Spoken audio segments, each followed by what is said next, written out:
O PET-PSMA, especificamente falando dele, é um exame que, como eu já falei, é um divisor de água. Por quê? Porque antigamente o câncer de próstata, até alguns anos atrás, ele vivia assim numa situação delicada, quase que num limbo, né? O paciente, qual era a história natural? O paciente fazia um diagnóstico, ele ia para cirurgia, ou para radioterapia, ou para ambos, ou até às vezes direto para quimioterapia, dependendo do estágio que ele se encontrava. E depois que você conseguia ali o controle da doença com as terapias habituais, desde a supressão hormonal, os antiandrogênicos, terapias hormonais e novas terapias que foram surgindo e até a quimioterapia, a grande dificuldade era você conseguir diagnosticar o mais precocemente possível uma recidiva, né? O PET, ele veio inicialmente com essa proposta de a gente, uma vez que o doente foi tratado, né, por as várias abordagens terapêuticas que ele tem, e daqui a pouco o seu PSA começa de novo a se elevar. Só para vocês terem uma ideia, alguns anos atrás, além das rotinas que se fazia de tomografia, às vezes de ressonância, a cintilografia era o exame de rotina também, né? E uma cintilografia óssea, a sensibilidade, ela começava a melhorar quando o PSA estava acima de 10, né? Hoje a gente já faz um PET-PSMA com PSA de 0,1, né? Sim. 0,2, entendeu? Com 0,5 a gente já tem uma sensibilidade aí até de 80%, para ver a diferença do quanto foi impactante o PET nessa abordagem do paciente com recidiva bioquímica, ou seja, repetindo, aquele paciente que já fez o tratamento de rotina, independente do que foi, aí na sequência do acompanhamento você vê que o PSA está subindo, mas o grande desafio é por quê e onde, né? Ele está subindo porque o câncer voltou na própria próstata, onde foi feita a cirurgia, no local onde foi feita a cirurgia, ali o câncer está voltando ali. Se é algum gânglio próximo ali, né? Eventualmente está crescendo o tumor em algum linfonodo regional, mas também pode ser eventualmente no linfonodo à distância ou mesmo uma metástase à distância, principalmente para ossos. O câncer de próstata, ele tende mais a metastatizar para osso do que para outros órgãos. Mas pode acontecer também, né? Ter metástases para outros linfonodos do pulmão, etc. Mas o mais comum são para os ossos, né? Os pacientes graves têm até para fígado. Mas o grande desafio, mesmo nos pacientes com metástase para os ossos, é, primeiro, a sensibilidade da cintilografia, que precisava de um PSA alto. E apesar dela ser um exame sensível, ela é pouco específica. Então, às vezes, um processo inflamatório poderia dar um falso positivo, e gera todo um procedimento de pesquisa com tomografia e ressonância das inúmeros achados cintilográficos para saber se realmente era um verdadeiro positivo ou um falso positivo. E hoje, no PET, né, o PET ele consiste de dois exames, um exame que é anatômico, que é a tomografia, com um exame de medicina nuclear, que é o PET, onde a gente usa o galho como marcador e o PSMA como o radiofármaco. Então, esse radiofármaco, ele vai se grudar, ele vai procurar receptores do câncer da próstata, tá? No corpo do paciente, e assim que detecta, ali sim a gente tem uma suspeita de câncer. E por que isso acontece, né?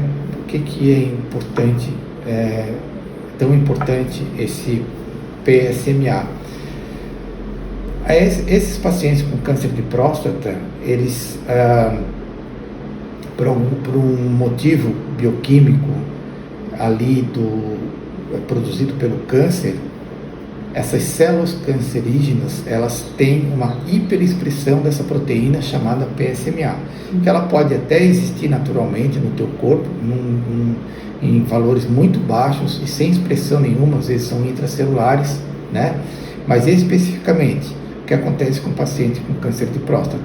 quando esse paciente tem um câncer de próstata, ele passa a hiperexpressar essa proteína de uma forma assim, muito alta. Então, uma vez que esse paciente hiperexpressa essa proteína na superfície da célula, que a gente lembra lá da época do Covid, que tinha aquelas anteninhas, aquilo ali é um exemplo, né? Essa proteína pode ser uma daquelas antenas e a gente vai fazer a pesquisa dessas antenas usando o exame de PET-PSMA. Então, eu falei primeiro que ele foi inicialmente usado justamente para a pesquisa da recidiva bioquímica. Tá? Atualmente, dentro do câncer de próstata, tem outras indicações novas que estão surgindo com relação a esse paciente. Por quê? Porque agora, quando um paciente, ele é um paciente que é considerado de alto risco, e como é que a gente sabe isso? Quando ele faz a cirurgia, essa peça cirúrgica da próstata, ela vai para um estudo anatomopatológico e dali vai sair uma classificação, que eles chamam de Gleason, que é Gleason 7, Gleason 6, Gleason 8, Gleason 9. Então, quanto maior esse número dessa classificação, mais grave é a doença. E é considerado grave, de mais risco, aqueles pacientes com Gleason acima de 8, né? Então, hoje, é quase que uma rotina, já está se tornando uma rotina, esses pacientes que estão de alto risco, que têm Gleason acima de 8, na estratificação de risco deles, a gente também fazer um PET-PSMA, porque é extremamente importante nesse paciente de alto risco definir se a doença está localizada, que nesse caso o paciente, por exemplo, pode ser submetido a apenas uma cirurgia, uma radioterapia local, ou os dois, ou se ele já tem doença à distância, né? Então, se você tem um Gleason, paciente com Gleason 8, mas você acha uma metástase óssea à distância, isso muda todo o estacionamento, tá? E quanto maior o número de metástases que você acha, pior ainda o estadiamento. Então, esse paciente, às vezes, pode sair de um estadiamento que você considerava X, que você ia fazer uma cirurgia, e por causa dos achados do PET, você muda e pode fazer as duas coisas, até pode fazer uma cirurgia, uma radioterapia, não tem metástase, ou pode inclusive contraindicar a cirurgia e já esse paciente vai direto para uma quimioterapia, né? Então, isso muda muitos paradigmas hoje na questão do tratamento ou da abordagem desses pacientes com câncer de próstata. E outro aspecto extremamente importante com relação ao exame de PET-PSMA é que a gente hoje vive uma nova era dentro da medicina e dentro da medicina nuclear, dentro da medicina oncológica, no contexto terapêutico, que é a época do teranóstico. O que é o teranóstico? É quando você, por exemplo, com uma molécula que nem o lutécio PSMA, você, num paciente que está com metástase, você faz o PET-PSMA para definir se esse paciente tem metástases, onde elas são localizadas, e você saber, mediante o exame, se você pode oferecer para esse paciente a terapia, que daí você muda a molécula do PSMA, do galho PSMA, para uma molécula de lutécio PSMA, e com o mesmo isótopo ali que você está usando, só mudando o elemento radioativo, usando o mesmo receptor, você oferece também hoje o que a gente tem, que é uma das terapias que eu considero mais revolucionárias para esses pacientes com câncer de próstata, que é a terapia com lutécio PSMA. Até aproveitando, falando um pouco da terapia, a terapia também, inicialmente, com lutécio PSMA, ela entrou na abordagem daquele paciente que ele já havia sido submetido a todos os tratamentos tradicionais, como eu falei antes, de cirurgia, radioterapia, hormonioterapia, as terapias androgênicas. Hoje tem vários outros novos fármacos e vários outros androgênicos e novas quimioterapias. Então, inicialmente, aí quando não tinha mais nada para oferecer para esse paciente do ponto de vista clínico, aí se entrou a terapia com lutécio PSMA para ver se a gente conseguia controlar a doença. E muitos pacientes foram controlados com bastante sucesso.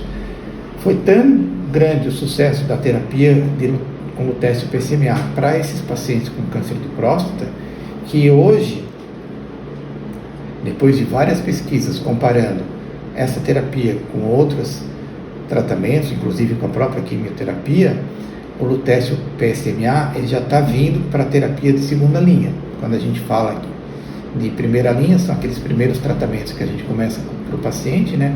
O segunda linha são os pacientes, quando a primeira linha falha, aí começa com o de segunda linha, e o de terceira linha quando tudo falha, e aí vai para terapias finais, que o lutécio entrava como a última esperança. Hoje não.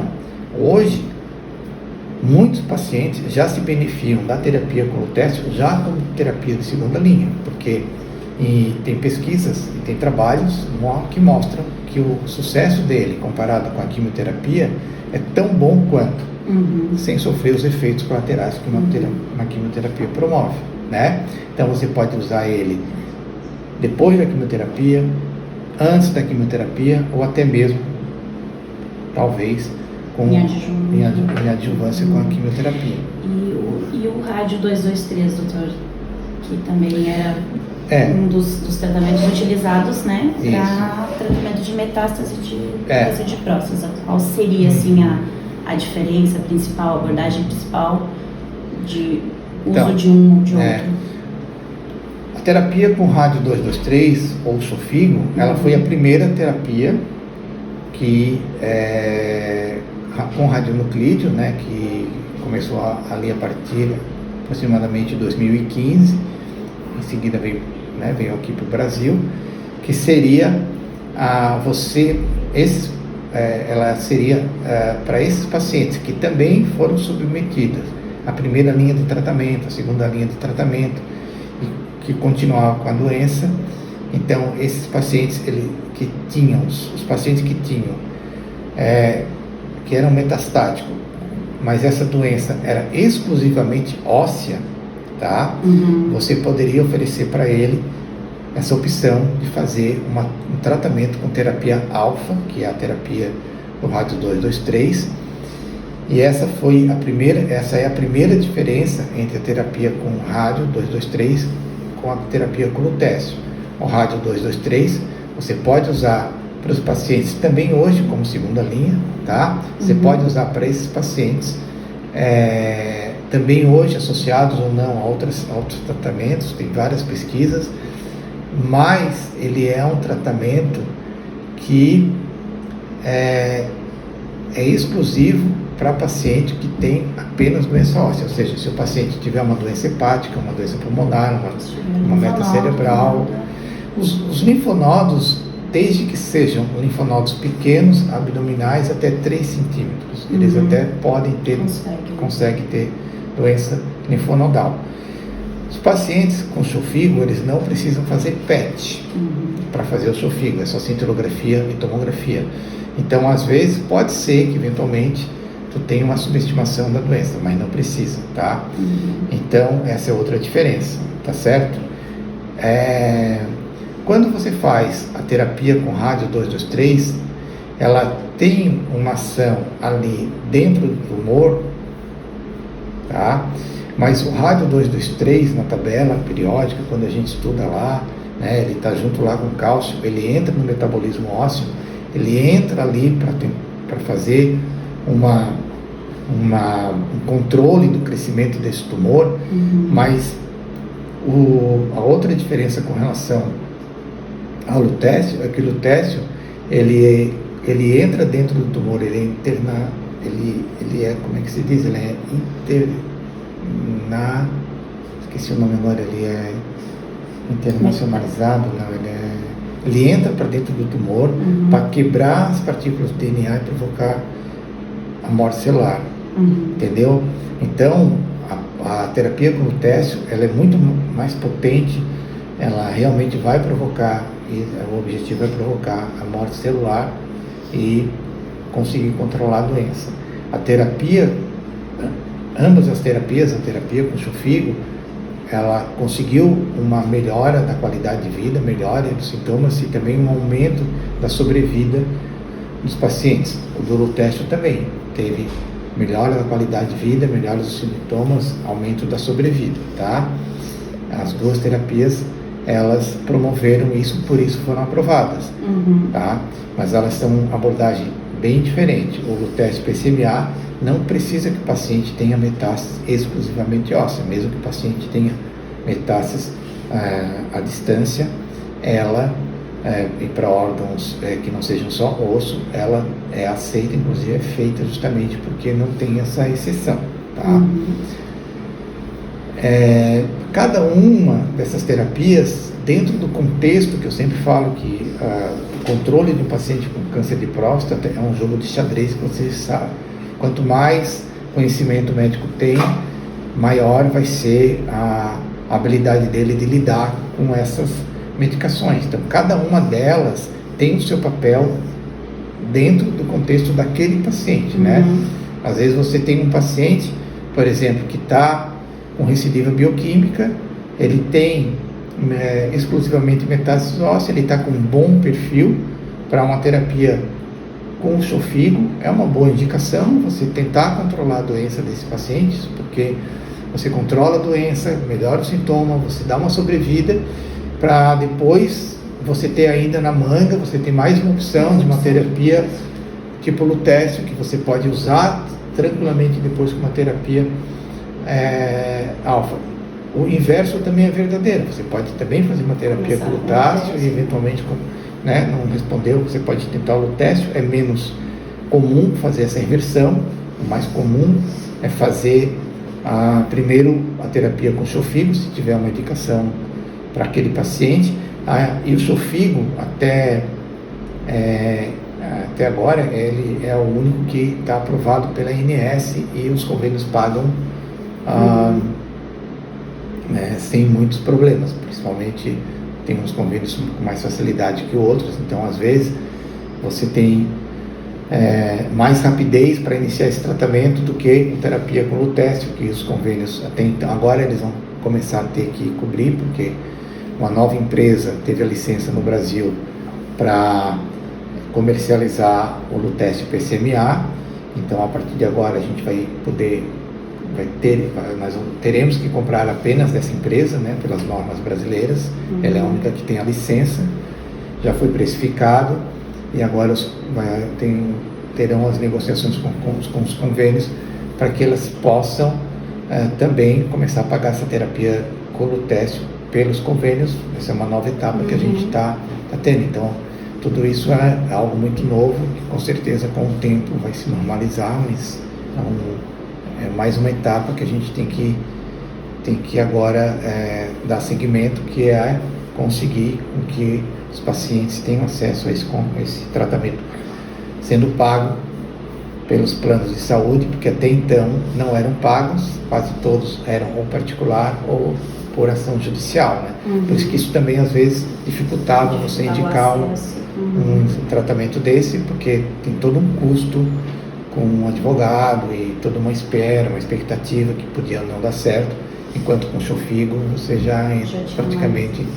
já estava certo que poderia tratar. Então eu tenho assim um entendimento hoje que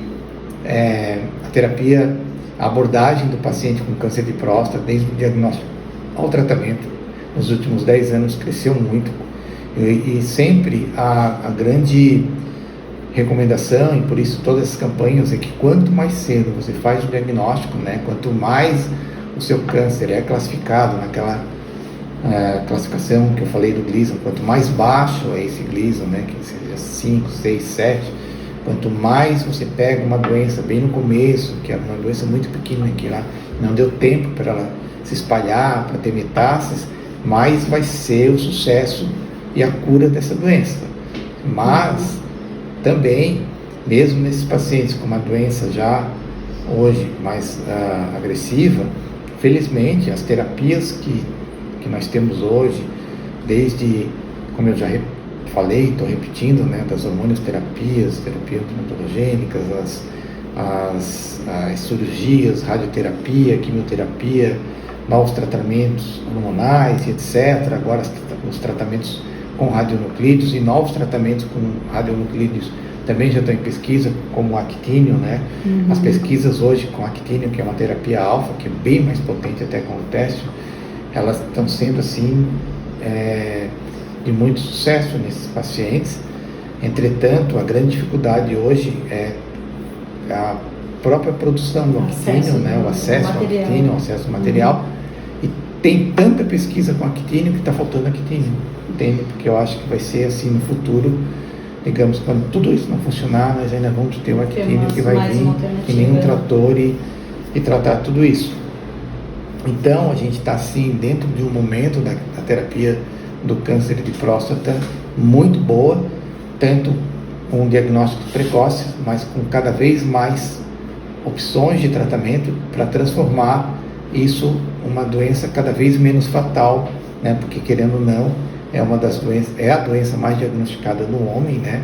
Com bastante risco ainda de mortalidade, mas a gente consegue diminuir tudo isso descobrindo precocemente e fazendo os tratamentos necessários para que a gente tenha na mão, às vezes, um paciente que pode ter uma doença não curável, mas ele entra dentro daquelas doenças crônicas que a gente vai tratando e o paciente tem uma sobrevida muito longa. E também um aspecto bem importante desse contexto é preservar a qualidade de vida do homem, né? Então, quanto mais precoce o tratamento, mais a chance de ele ter os efeitos colaterais que tanto preocupam, né? Que é a impotência, a incontinência urinária, ou seja, quanto menor é a cirurgia, quanto menos é agressiva a cirurgia, menores são as chances, né? E eu tenho colegas, amigos pessoais mesmo, que graças a Deus tiveram a sorte de descobrir, a gente fazer os tratamentos rápidos para esses pacientes que hoje têm vida normal, praticamente, vida sexual normal, às vezes com a ajudinha de uma medicação, mas que estão em plena vida sexual normal, sem continência urinária. E isso é muito bom, porque esse é o grande temor do homem, né? Um aspecto... Desde fazer o primeiro exame, já é isso. O grande, eu acho que assim, o grande paradigma que a gente tem que quebrar é o primeiro medo de procurar, pelo medo de ter a doença, né? Isso é uma coisa sem sentido, porque justamente ao contrário, né? Quanto mais cedo a chance de mulheres terem câncer de mama e de homens terem câncer de próstata, são os dois cânceres mais comuns em cada um deles, quanto maior a idade, quanto mais velho fica, maior a chance. Então, quanto mais cedo tu procurar, melhor, né? Agora, não dá no mundo atual você ficar preocupado com riscos, sabendo que o risco maior de morrer é o pior que pode acontecer, né? Então, e ter uma qualidade de vida também, né? Então, a própria terapia com o teste hoje, só para você ver como as coisas estão caminhando, eu já ouvi podcasts sobre isso, eles já estão evoluindo assim para pacientes às vezes que são muito jovens. Por exemplo, esses dias eu estava com um paciente que tinha 50 anos de idade com câncer de próstata já até metastático, né? Então, tem pesquisa hoje que eles estão fazendo terapia com câncer de próstata em pacientes jovens, terapia com o teste PSMA em pacientes jovens, justamente para preservar toda a potência sexual, evitar incontinência, evitar cirurgias, né? Já tem hoje pesquisa de fazer esse paciente lá no começo, já faz em vez de deixar para o último, lá para frente, já começa, entendeu? Menos agressivo, já tem pesquisa nisso, já tem pesquisa se fazendo neoadjuvância, ou seja, ao contrário, são aqueles pacientes que têm um câncer de próstata muito agressivo. Então você faz uma terapia com o teste PSMA para reduzir esse tumor, para dar uma chance de tratamento. Já tem isso, né? Já tem pesquisa nesse sentido.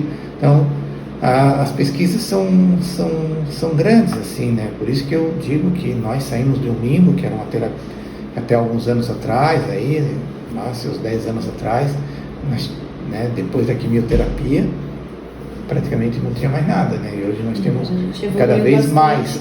E a quantidade hoje de pesquisa que se tem com terapias combinadas, que uma coisa importante que vai ser a evolução da oncologia, da terapia radionuclídea, da terapia com medicina nuclear, da terapia do teranóstico, são terapias combinadas. Então hoje você pode fazer, por exemplo, uma terapia de chofigo com enza, ou seja, com esses, você não faz só primeiro um antiandrogênicos, para depois fazer o chofigo, para depois fazer o lutécio, para depois fazer uma quimioterapia. Você já faz junto com a enzalutamida, está saindo os resultados agora, né? Está saindo o PIC3 com resultados muito bons, de você fazer junto o chofigo com um enza, por exemplo. Isso aí vai se estender para outras terapias. Então, por isso que eu falei, hoje as terapias combinadas, inclusive com lutécio, né? E são várias, inclusive as terapias com actínio são várias. Nós temos aí um futuro muito grande, muito bom para o câncer de próstata.